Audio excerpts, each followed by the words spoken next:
Em cenário de guerra, todo dia é dia de potencial de ser histórico e hoje é daqueles dias que tem que entrar para a retrospectiva no final do ano. Mercados viraram de cabeça para baixo e eu falo mercados no plural porque todos os segmentos foram atingidos, inclusive o seu bolso. Estou bastante rouco hoje, mas venho aqui fazer um esforço para entregar para você as informações que vão impactar o nosso mercado logo depois da nossa vinheta.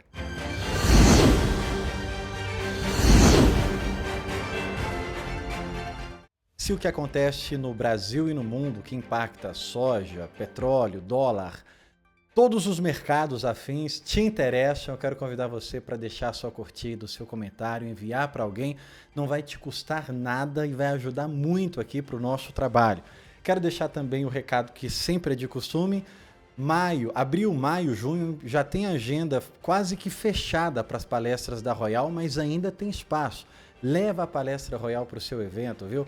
A gente vai falar ali do que pode impactar nos grãos, soja e milho, mas a gente também faz uma leitura macro sobre política, geopolítica, porque tudo isso movimenta dólar e movimenta todos os mercados. Então leva a palestra da Royal para o seu evento, confira se realmente vale a pena ou não. Pergunta quem já assistiu a palestra da Royal aqui nos comentários.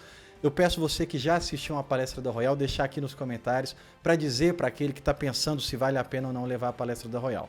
Bom, estou muito rouco, mas vou fazer o meu máximo esforço para trazer para você as informações importantes de hoje e a gente vai fazer de uma forma diferente. Eu vou começar pelas notícias que foram manchetes hoje e no final do vídeo eu vou trazer os números de soja, os números de milho e, claro, obviamente, ao longo da nossa conversa a gente também vai falar de dólar. Quero começar aqui falando sobre o fechamento do mercado para dólar e para Brent, petróleo Brent, porque agora petróleo a gente vai ter que falar todo dia que é a mãe ou pai de todas as commodities. Petróleo caiu mais de 11%. Ao longo do dia foi movimentando menos 8, menos 7, menos 9, mas o importante é que fechou abaixo de 100 dólares o barril. E o dólar foi também neste movimento, fechando a mais de 1% de queda a 5,24. É o 24º dia da guerra e a gente teve movimentações históricas importantes hoje. A mais importante delas foi a postagem do Trump ali na sua rede social, a Truth Social, dizendo que está em negociação com o Irã. Isso é novidade, viu? Porque ninguém sabia que havia negociação com o Irã, muito pelo contrário. Todas as vezes que o Trump dava uma declaração sobre a guerra, ele dizia que não havia nenhuma possibilidade de cessar fogo. E aí ele aparece hoje dizendo que teve boas conversas com o Irã e que eles entraram num período de 5 dias de negociação, que ele orientou os fuzileiros navais, todos os soldados que estão ali, a não atacarem as bases energéticas do Irã, que foi a promessa que ele fez no final de semana. Você vai lembrar aí nos noticiários, quem estava acompanhando o final de semana, ele disse que tinha dado 42 horas para o Irã abrir o Estreito de Hormuz, que se o Irã nessas 42 horas não abrisse o estreito completamente, ele iria atacar as bases energéticas do Irã. Base energética é tirar a energia da população mesmo. E aí a gente teve uma reação no final de semana de forte alta para o petróleo, a gente já imaginava que ia ter uma forte alta também para o dólar, mas aí na segunda-feira de manhã ele mudou o tom. Não, a gente está conversando bem com o Irã, a gente não vai atacar, pelo menos 5 dias de cessar os ataques a bases energéticas. Não é que é cessar fogo, é que não vai atacar as bases energéticas. O que aconteceu para o Trump mudar de ideia? Uma informação importante da guerra é que no final de semana, da sexta para o sábado, o Irã atacou uma base conjunta da Inglaterra e dos Estados Unidos. Mas o que isso impacta? Tem 2 pontos importantes aí. Atacar uma base inglesa, que é um país membro da OTAN, mas essa base ela está a 4.000 quilômetros do Irã. Não se sabia que o Irã tinha esses mísseis intercontinentais. Toda a inteligência da Europa, dos Estados Unidos, julgava que o Irã tinha mísseis de no máximo 2.500 quilômetros de alcance. E o próprio Irã, em vários momentos, confirmava isso. Nossos mísseis são a só 2.500 quilômetros de alcance. E aí no final de semana ele ataca um alvo a 4.000 quilômetros de distância. Foram 2 mísseis lançados. Um míssil falhou durante o voo e o outro míssil foi interceptado pelos Estados Unidos. E aqui tem também outro ponto importante sobre a guerra. Esse míssil que os Estados Unidos usou para interceptar o míssil do Irã custa 20 milhões de dólares e tem uma produção limitada. Aí a pergunta que ficou é o seguinte: quanto desses mísseis intercontinentais de capacidade de 4.000 quilômetros o Irã tem e quanto é a capacidade dos Estados Unidos de interceptar esses mísseis?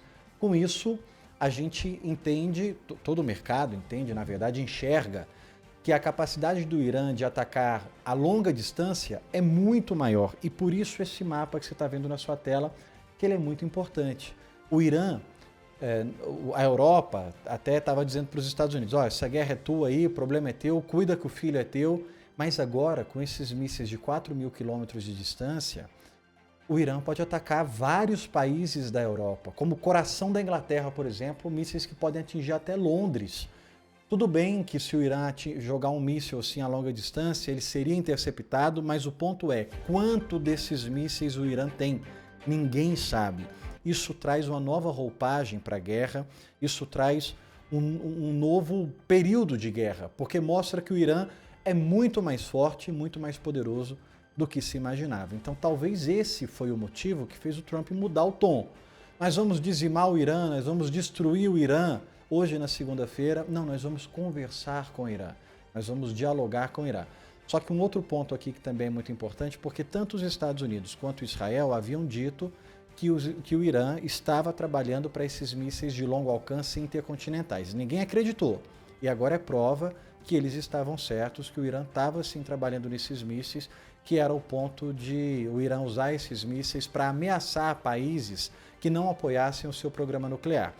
Um outro ponto, estou repetindo ponto aqui várias vezes, mas um outro ponto que é importante, que o Irã pode perder o controle absoluto do Estreito de Hormuz. Está nas negociações dos Estados Unidos, nesses próximos 5 dias, o controle conjunto do Estreito de Hormuz, Estados Unidos e Irã.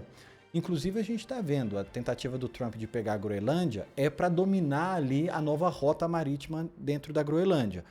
O Estreito de Hormuz é um ponto que os Estados Unidos há muito tempo quer trabalhar ali dentro. E agora é a oportunidade. A gente não sabe ainda para onde vai essa guerra, porque o mercado reagiu hoje acreditando que a guerra pode ter fim porque ela voltou para o ponto diplomático.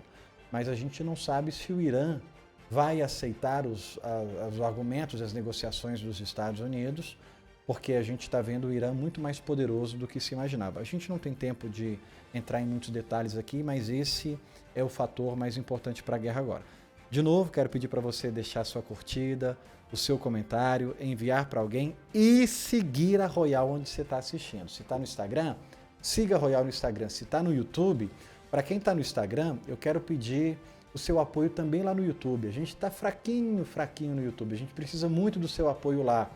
Então vai no YouTube, deixa a sua curtida, segue a Royal lá também, que você vai dar uma grande força e um grande apoio para a gente. Você está vendo que provavelmente essa informação dos mísseis de 4.000 quilômetros do Irã, pouquíssimas agências de imprensa falaram disso. Você está vendo aqui com a gente no radar. Outro fator importante que nós tivemos para a política, que pode movimentar mercado de dólar no futuro, Ratinho Júnior desistiu da sua candidatura do PSD. São 3 nomes fortes, Ratinho Júnior, Ronaldo Caiado e Eduardo Leite. E eu vou dizer uma coisa aqui para você de forma muito clara. Não subestime essa terceira via, né? Porque você tem Lula, Flávio Bolsonaro e essa terceira via que se apresenta do PSD.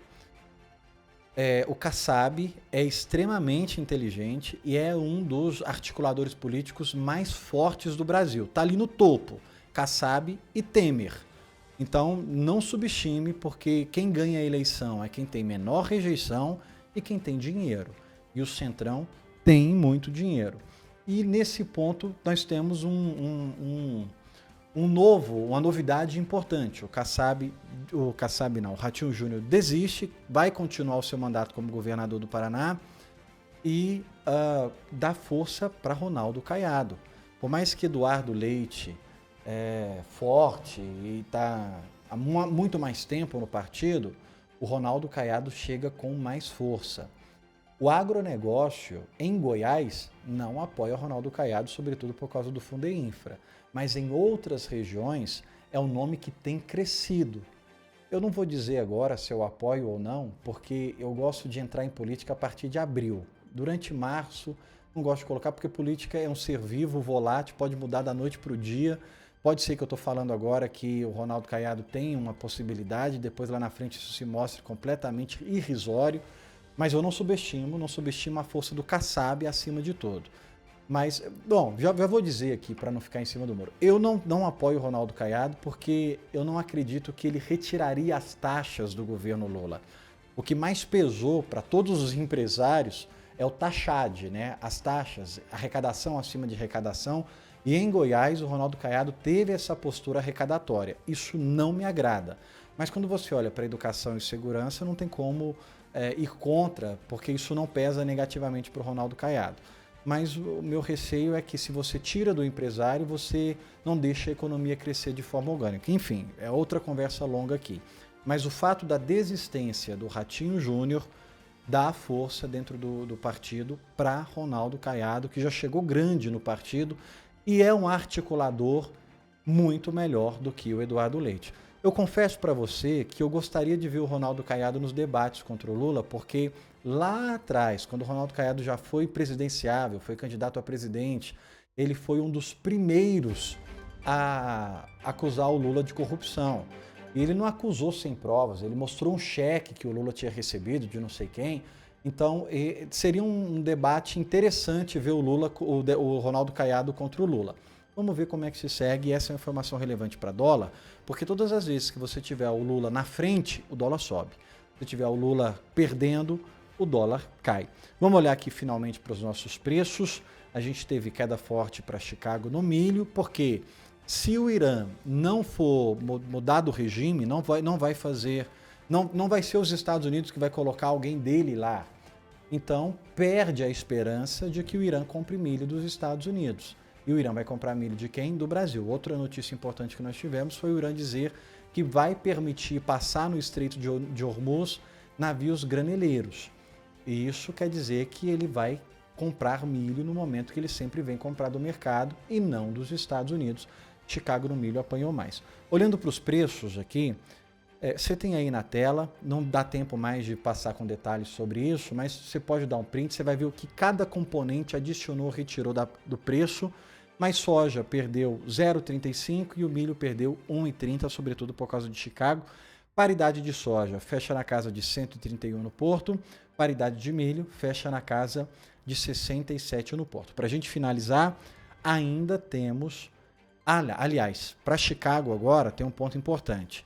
Nós temos 4 pilares que a partir de abril vão comandar Chicago. O primeiro pilar, você está vendo aí, são os mapas do NOAA. Todos os dias, previsão de chuva e de temperatura do NOAA, todos os dias. Depois, a gente tem a evolução de plantio, obviamente, toda segunda-feira. Toda terça-feira você vai ter monitor de clima, monitor de seca. E toda quinta-feira, novas vendas. Então, esses são os 4 pilares que vão ditar a tendência de Chicago daqui para frente. Todos os dias, precipitação e temperatura do NOAA. Toda segunda-feira, evolução de plantio nos Estados Unidos. Toda terça-feira, monitor de seca. E toda quinta-feira, novas vendas. Quero agradecer você que deixou seu comentário para a gente no vídeo passado.